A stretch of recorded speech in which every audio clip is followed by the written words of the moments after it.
why this is my next video. It comes after the reasons why video. I also did one on the day of the procedure and then how I was feeling after day one. This is now 1 week following my hair transplant, which I had done in Istanbul, Turkey at the NIMClinic. Just as a disclaimer, I received no discounts or special treatment as part of my treatment at all, and therefore I think this represents a fairly balanced review of so far. And it's also done before we know the end result, and I'll keep posting as I promised before until we see what the end result is and whether it be bad or good. So the first week, I can't say it's been easy. Probably the best day that I had was the first day after the procedure. You're feeling a little bit elated. You've got through that first night, which felt pretty rough, and you felt like you were through the worst of it in terms of pain. And then you fly back home. In my case, I didn't opt for any additional treatments, any plasma injections, or any special sort of hormonal treatment or drugs. I just simply took the standard medications as part of my post-op care. And that's largely because looking at the evidence for the additional things, I just don't feel they add that much. They can significantly add to the cost, but I don't see the evidence of significant benefits over and above just good care. The main aims for me over this next week were to stay clean and hygienic, really important to avoid secondary infection, because just like any graft, if it gets infected, it's very unlikely to get the blood supply and survive, and stay healthy as much as possible, and to avoid trauma. And I suppose when it's trauma on your head, you think that's going to be fairly easy because it's the top of your body, but you'd be amazed how many times your head comes into contact with things, is my learning experience of this last week, as well as sleep. And sleep is probably the main thing that we'll focus on in a bit. So you'll see there's a series of photos which I've taken every day since the procedure. And that will surprise you maybe. So you'll see the day one picture where I'm looking pretty normal, a little bit dishevelled as I am now, a little bit tired, but looking pretty normal, not too much swelling. And then from day 2 through till about day 4 or 5, the swelling starts. I suppose the swelling's pretty likely to be due to a combination of things. You have had, in my case, 10,000, 11,000 holes placed into your scalp. And your scalp is a hugely vascular structure. If you've ever hit your head, you'll know how much it bleeds. And so when you have all of these incisions made in your head, it's very likely that hundreds of vessels are divided by the scalpel blade that goes in the sapphire scalpel. As such, you should expect quite a bit of bleeding, oozing. On top of that, you've got all the local anaesthetic that's placed in there, and and fluid to try to push out and make the hair follicles more prominent during the treatment and the harvest times. And so we probably should expect swelling. I don't think I expected as much as I had, if I'm honest, and I wasn't quite prepared for it. You'll see the worst day was probably about day 3. I really felt a little bit like, I don't know, the Elephant Man or the sloth out of Goonies, or Oggy out of Beautiful Life. And I think... that was quite a surprise to me. And it didn't seem to be making me unwell, so I didn't have any fevers, shivers, shakes, chills, and so I didn't think it was infection related. It was just simply for me just edema and swelling, and so I knew it was probably containing quite a bit of blood in it, so I knew that I'd get black eyes as a consequence, because that's generally where you pick it up, in these little very thin skin folds here, as well as sometimes you may see it underneath your chin. And sure enough, that happened as well as in the photos, so it looked like I'd been punched a little bit. I did go back to work, if I'm honest. I didn't, as part of this whole thing, I didn't really want to take annual leave, waste my family's annual leave on my vanity project, so to speak. And so I was really certain that I was going to try and go back to work, and sure enough I did. I can't say that I enjoyed it too much.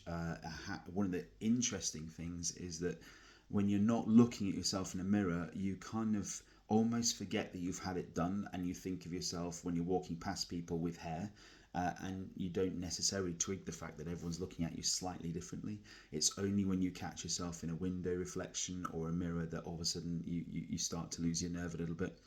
But yeah, so I went into all sorts of meetings and met up with people, and you know, it went okay. It went okay, and there was a few questions, but not many, because I'd made sure before I went out there, that most people that I knew I'd encounter knew what I was having done, to stop the sort of early surprise and early questions, so to speak. So the swelling, as I say, resolved. Pain. So I'm still in pain now, and the pain is neuralgic pain, I would suppose you would say what it is. Again, just like the blood vessels, lots and lots of cutaneous nerves will have been damaged as part of the process of pushing fluid in, stabbing bits of hair in, pulling bits of hair out. And so the whole of my scalp right now is a little bit tender everywhere. And it feels a little bit like there's little, I suppose, ants or spiders crawling on the surface of my hair, especially if I come into contact with the wind, or if I touch it. That makes it worse. Is it troubling me too much? No, I don't suppose so. No. Do I need pain relief for it? No. If I'm distracted, it's fine. Sleeping. Sleeping is by far the most difficult thing for me. I was already quite a bad sleeper. I was thinking that would be quite positive, because it would mean I wouldn't just roll over and start pulling my hair out with the pillow and all that sort of stuff which you hear about online. But actually, I have slept very, very little over this last week, if I'm honest. Maybe an hour at a time in a certain position, and then you get uncomfortable in that position because a very small area of your head is getting a lot of pressure from the weight of your head. And so you're recommended to sleep with a travel pillow around the back of your neck and on your back. But after an hour or so, this ridge at the back of your head here gets very, very tender, in my case. And so then that becomes no. Then I kind of started to sleep semi-recumbent, so on like a prop position, where the head was hanging off the back. So the best thing was a sofa, and just to try to take some of the gravity weight out of my head by sitting slightly upright. Again, lasted for an hour or so, got uncomfortable. Then tried to do the thing which I wasn't advised to do, which was to sleep on my front, and I suppose that's because it makes the swelling worse, and it does, there's no doubt, it's just gravity, but I was happy to be more swollen in order to get some sleep. And so, you know, placing a pillow here, placing a pillow just here, and all the time being so phobic about not placing a pillow here or getting it caught or anything else. It's hell. If I'm honest, not sleeping for a week is pretty hard. You wake up in the morning, if you do wake up groggy, you're not feeling very well rested, but generally you get your coffee, but you can't have too much coffee, maybe one a day. You get your drink inside of you, and you start your day, and you just crack on, and somehow you get there. And I suppose it's a short period of time in life, isn't it, to have something that might work for hopefully many years to come. And so I'm up for that. That's the investment that I've decided is appropriate, but it's important that you understand it and know that that's what to expect. Other tips, so washing your hair at this stage, in the first few days you don't do much really. I was told to use a foam, like a hair mousse, which I place in the centre of the head, over where I've had the hair follicles placed in. It's an intensive moisturiser. Then after that's been on for 15 minutes, then I use a shower head with very, very low pressure at room temperature water, just to rinse it off essentially. More recently, on the sides where you have the scabs from the donation, they became a little bit itchy, and I was noticing that quite a few of the scabs are just falling off, just on my clothing and things. And so I decided I'd use some baby wipes. I thought maybe baby wipes are quite good. They're designed to cleanse, to clean, but not be too harsh, the alcohol-free ones. And so it was using baby wipes just to try to loosen up the scabs and the tissue on the side of my head.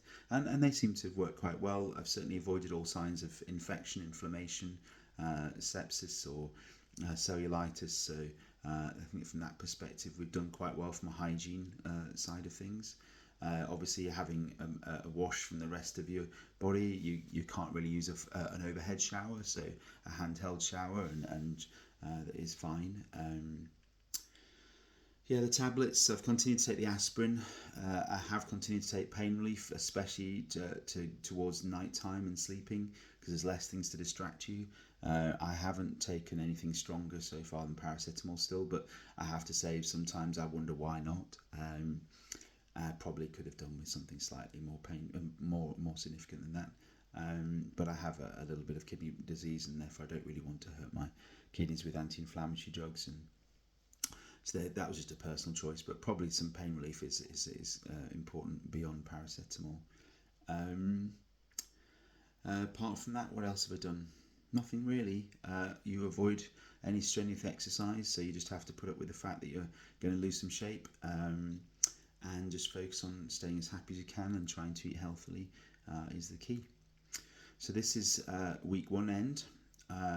Things start to change a little bit from 10 days onwards. In 10 days onwards, we start to try to loosen up some of the scabbing on the actual head itself. You can already see some hairs poking through from the grafts, and obviously the sides are already starting to recover as well. It's amazing actually how fast your hair grows, which you don't see when you have it normally. So yeah, so next video we'll probably do in another week's time and see where we're at. We'll go from there. Thanks for watching.